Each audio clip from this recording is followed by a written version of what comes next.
Bismillahirrahmanirrahim.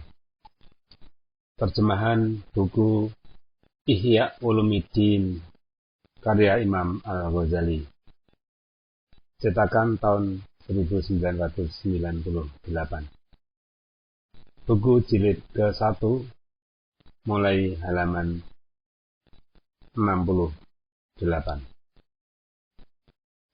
Kitab Ilmu. Lanjutan dari sebelumnya.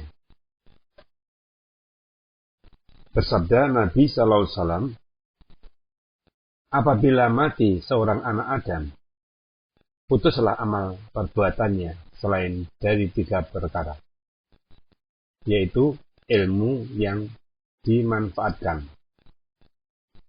Diriwayatkan Muslim dari Abu Hurairah. Yang disebut di sini hanya 1. Maka 2 lagi ialah sedekah jariah atau wakaf dan anak yang soleh yang berdoa kepadanya.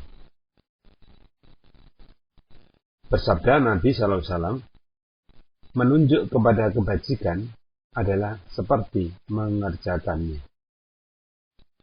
Bersabda Nabi SAW, tidak boleh iri hati selain pada 2. Pertama, pada orang yang dianugerahi Allah Ta'ala ilmu, maka ditegakkannya keadilan dengan ilmunya dan diajarkannya manusia.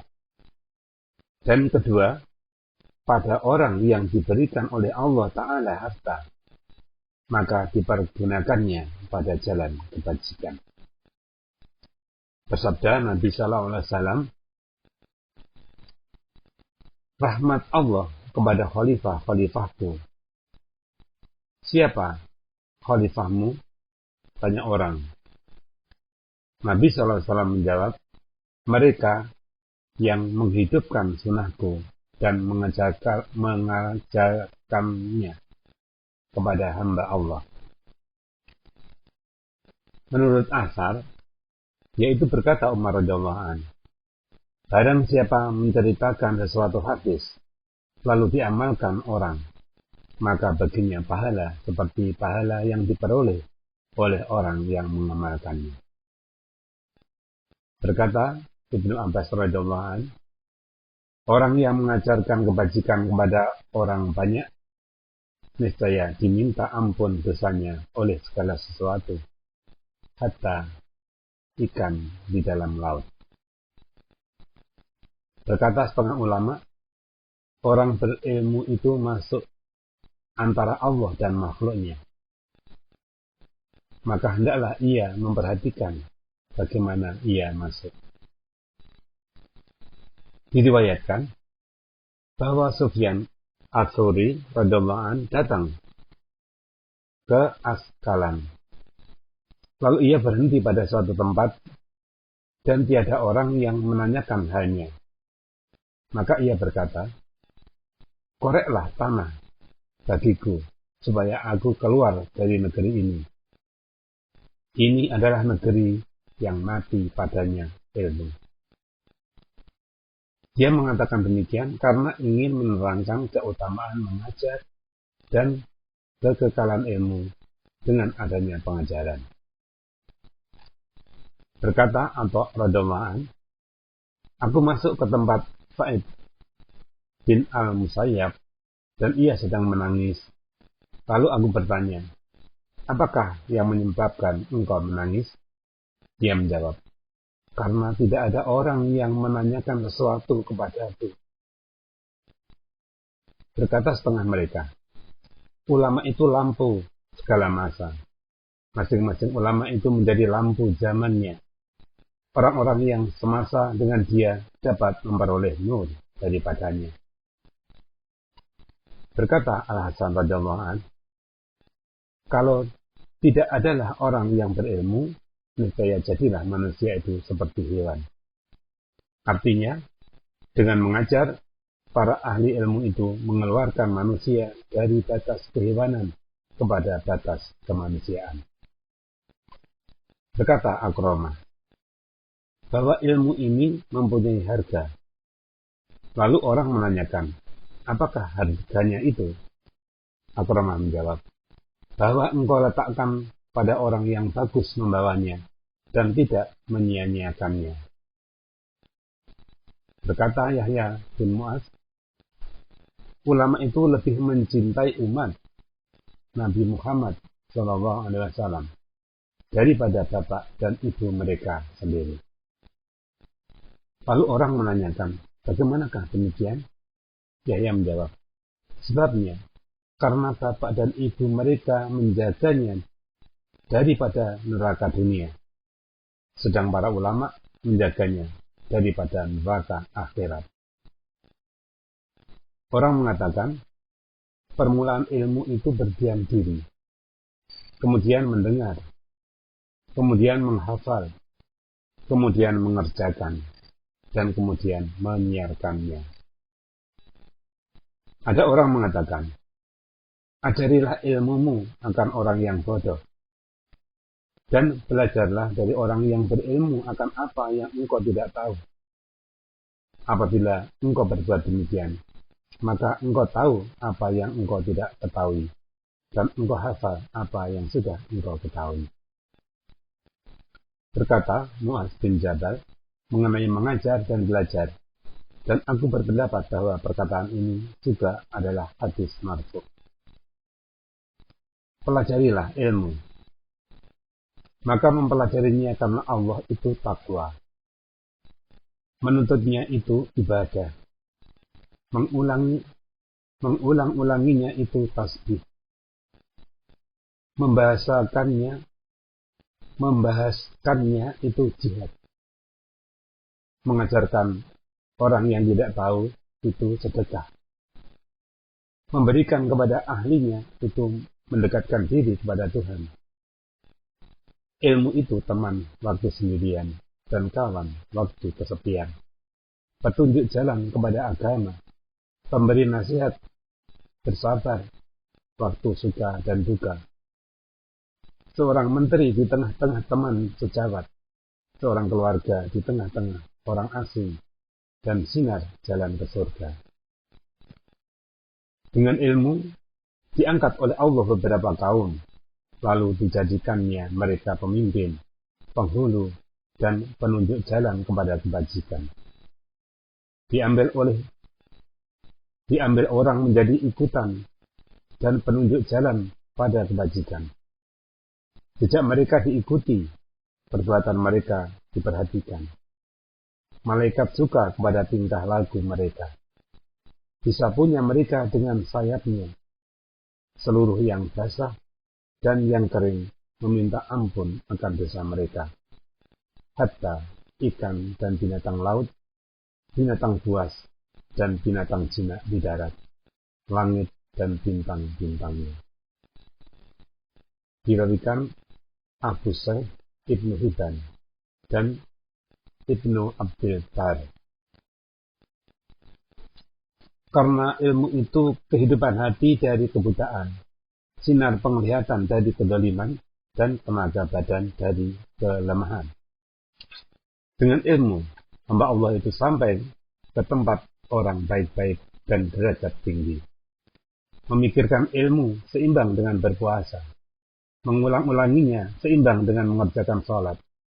Dengan ilmu, orang taat kepada Allah Azza wa Jalla, beribadah, berjanji, bertaubat, menjadi mulia, menjadi warok, menyambung silaturahmi, dan mengetahui halal dan haram. Ilmu itu imam, dan amal itu pengikutnya. Diilhamkan ilmu kepada orang-orang berbahagia, dan diharamkan kepada orang-orang celaka. Kita bermohon kepada Allah taufik yang baik. Tentang dalil-dalil akal. Ketahuilah bahwa yang dicari dari bab ini ialah mengenai al-fadilah atau kelebihan dan penilaian ilmu. Dan selama belum dipahami kelebihan itu sendiri dan tidak diselidiki maksud daripadanya, maka tidak mungkin diketahui adanya kelebihan itu menjadi sifat bagi ilmu atau bagi yang lain dari segala persoalan. Maka sesungguhnya telah sesat jalan orang yang ingin mengetahui bahwa si Zaid itu seorang filosof atau bukan, sedang dia belum lagi mengetahui arti dan hakikat ilmu filsafat itu. Al-Fadilah berasal dari perkataan al-fadli, yaitu lebih atau az-ziyadah. Apabila bersekutulah dua benda dalam sesuatu hal, dan salah satu daripada keduanya tertentu dengan suatu kelebihan, maka dikatakanlah itu kelebihannya. Dan ia mempunyai kelebihan dari yang daripadanya, manakala kelebihannya itu mengenai yang menjadi kesempurnaan sesuatu itu sendiri. Umpamanya dikatakan, kuda itu lebih utama dari keledai, dengan arti bahwa kuda bersekutu dengan keledai tentang sama-sama mempunyai kekuatan mengangkut, tetapi kuda melebihi dari keledai dengan kekuatan tampil ke depan, berlari, dan ketangkasan melompat serta kebagusan bentuk.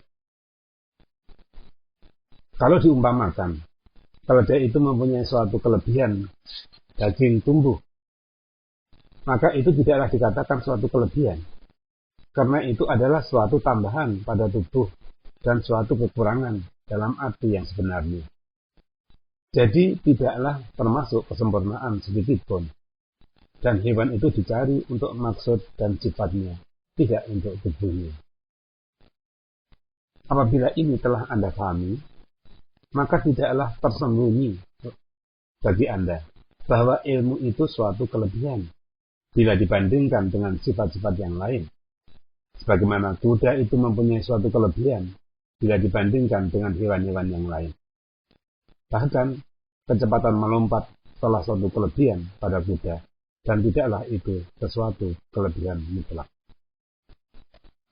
Ilmu itu adalah suatu kelebihan pada dirinya dan secara mutlak tanpa diperhubungkan kepada yang lain. Karena ilmu itu adalah sifat kesempurnaan bagi Allah SWT. Dengan ilmulah mulia para malaikat dan nabi-nabi. Bahkan kuda yang cerdik adalah lebih baik dari kuda yang bodoh. Dari itu, ilmu itu suatu kelebihan mutlak tanpa diperhubungkan dengan yang lain. Ketahuilah bahwa sesuatu yang bernilai lagi digemari itu terbagi kepada: 1. Dicari untuk lainnya. 2. Dicari karena benda itu sendiri. Dan 3. Dicari untuk tujuan lainnya dan bersama untuk benda itu sendiri. Maka yang dicari karena benda itu sendiri adalah lebih mulia dan lebih utama daripada yang dicari untuk lainnya. Yang dicari untuk lainnya ialah dirham dan dinar. Keduanya adalah batu, tidak ada gunanya kalau tidaklah Allah Ta'ala menjadikan keduanya untuk memudahkan memperoleh keperluan hidup. Maka dirham dan dinar itu sama saja dengan batu yang terletak di tepi jalan. Yang dicari untuk benda itu sendiri yaitu kebahagiaan di akhirat dan kesenangan memandang wajah Allah SWT. Dan yang dicari untuk benda itu sendiri dan untuk lainnya seperti keselamatan tubuh. Keselamatan seseorang itu umpamanya dicari dari segi bahwa keselamatan itu adalah keselamatan bagi tubuh dari kepedihan. Dan dengan keselamatan itu dicari untuk berjalan dan mencapai maksud-maksud dan hajat keperluan. Dengan pandangan tersebut, apabila Anda memperhatikan kepada ilmu, niscaya Anda memperoleh pada ilmu itu sendiri suatu kesenangan. Jadi, ilmu itu termasuk dicari untuk ilmu itu sendiri.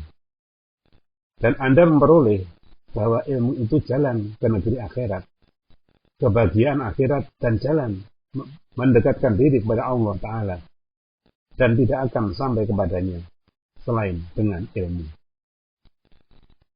Kedudukan yang tertinggi bagi seorang manusia ialah kebahagiaan abadi, dan suatu yang paling utama ialah jalan kepadanya, dan tidak akan sampai kepadanya selain dengan ilmu dan amal, dan tidak akan sampai kepada amal selain dengan mengetahui cara beramal. Maka asal kebahagiaan di dunia dan di akhirat adalah ilmu. Jadi, ilmulah yang terutama dari segala amal perbuatan. Betapa tidak, kadang-kadang mengetahui keutamaan sesuatu juga dengan kemuliaan hasilnya. Dan Anda mengetahui bahwa hasil ilmu itu ialah mendekatkan diri kepada Tuhan semesta alam, menghubungkan diri dengan ketinggian malaikat, dan berhampiran dengan malaikat tinggi. Itulah semuanya adalah di akhirat. Adapun di dunia, maka adalah kemuliaan, kebesaran, pengaruh, pemerintahan bagi raja-raja dan penghormatan secara naluri. Sehingga orang Turki yang bodoh dan orang Arab yang kasar, secara naluri mereka menghormati kepada kepalanya. Karena kekhususan mereka dengan ketambahan ilmu yang diperoleh dari pengalaman. Bahkan dengan tabiatnya, hewan menghormati manusia karena perasaannya. Perbedaan manusia dengan kesempurnaan yang melebihi derajat hewan itu. Inilah keutamaan ilmu secara mutlak. Kemudian ilmu itu berbeda-beda seperti akan diterangkan, dan sudah pada tempatnya pula terlebih kurang keutamaannya disebabkan kelebihan kurangnya itu. Dan keutamaan mengajar dan belajar sudah jelas dari apa yang kami sebutkan dahulu. Apabila ilmu itu lebih utama dalam segala hal, maka mempelajarinya adalah menjadi yang lebih utama itu. Maka mengajarkannya adalah memberi faedah bagi keutamaan. Jelasnya, segala maksud manusia itu terkumpul dalam agama di dunia. Dan agama tidak teratur selain dengan teraturnya dunia. Dunia adalah tempat bercocok tanam bagi akhirat. Dunia adalah alat menyampaikan kepada Allah Ta'ala bagi orang yang tidak mau mengambilnya menjadi alat dan tempat tinggal. Tidak bagi orang yang mengambilnya menjadi tempat tetap dan tanah air abadi. Urusan duniawi tidak akan teratur selain dengan amal perbuatan manusia. Amal perbuatan, pekerjaan, dan perusahaan manusia itu terbatas pada 3 bagian. Pertama, pokok. Alam ini tidak dapat tegak bila pokok ini tidak ada, yaitu 4. Pertanian untuk pangan, pertenunan untuk sandang, perumahan untuk tempat tinggal, dan siasat atau politik, yaitu untuk kerukunan, persatuan, dan gotong royong mencapai sebab-sebab yang membawa kepada kehidupan yang lebih baik dan mengendalikannya. Kedua, ialah yang mempersiapkan bagi tiap-tiap usaha tersebut dan melayaninya. Seperti pertukangan besi, adalah melayani pertanian dan sejumlah usaha dengan persiapan alat-alatnya. Seperti membersihkan kapas dari bijinya dan membuat benang. Semuanya itu demi untuk bertenun kain dengan persiapan amal usahanya. Ketiga, ialah penyempurnaan bagi pokok dan penghias.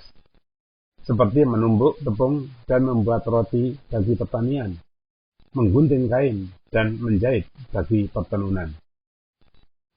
Yang tersebut tadi, bila dihubungkan kepada tegak berdirinya alam kebumian, adalah seumpama bagian-bagian dari seseorang, bila dihubungkan kepada keseluruhannya. Yaitu ada 3 macam pula. Ada kalanya pokok, seperti hati, jantung, dan otak. Ada kalanya pelayan bagi pokok, seperti perut, urat saraf, dan pembuluh darah. Dan ada kalanya penyempurna dan penghias bagi pokok, seperti kuku, anak jari, dan bulu kening. Yang termulia dari segala pekerjaan itu ialah pokoknya. Yang termulia dari pokoknya ialah siasah dengan kerukunan dan perbaikannya. Dari itu, usaha tersebut meminta kesempurnaan dari orang yang bertanggung jawab, melebihi dari usaha-usaha yang lain. Dari itu tidak mustahil yang punya pekerjaan tersebut menggunakan pengusaha-pengusaha yang lain dan siasah pada perbaikan orang banyak dan menunjukkan ke jalan lurus yang membawa kelepasan di dunia dan akhirat. Atad adalah atas 4 tingkat. 1. Tingkat tertinggi, yaitu siasah dan hukum Nabi-Nabi alaihissalam terhadap golongan tertentu dan orang banyak, baik zahir maupun batin. 2. Tingkat khalifah, raja-raja dan sultan-sultan.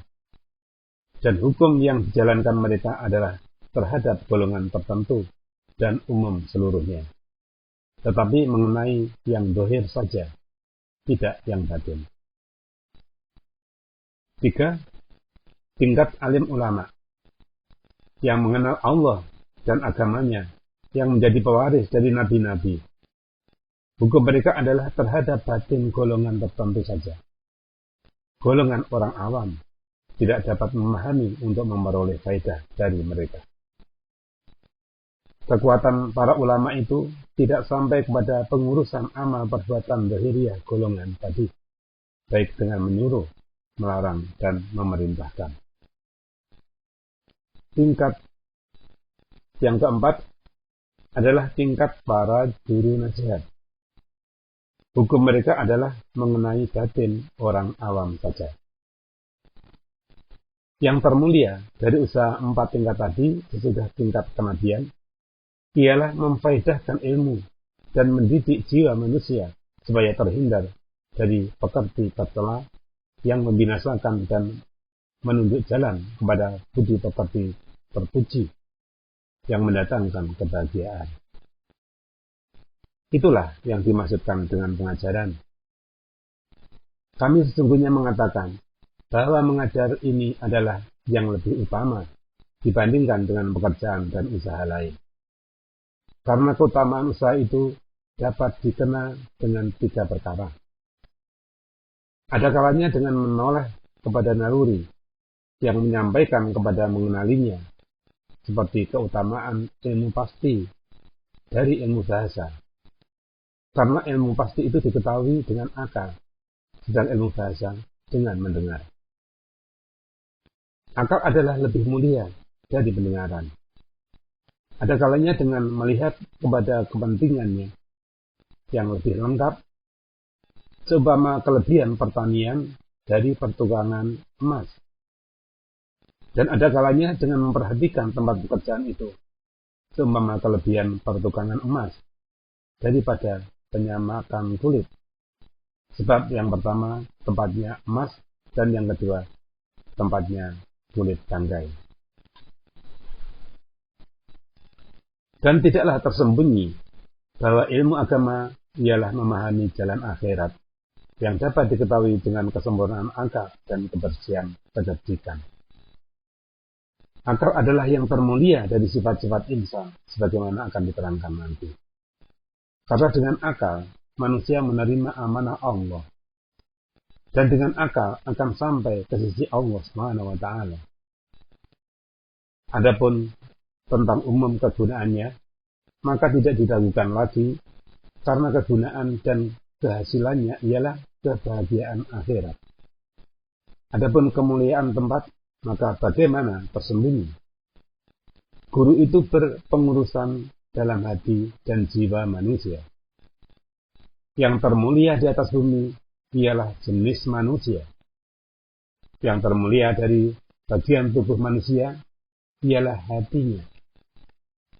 Guru itu bekerja, menyempurnakan, membersihkan, mensucikan, dan membawakan hati itu mendekati Allah Azza wa Jalla.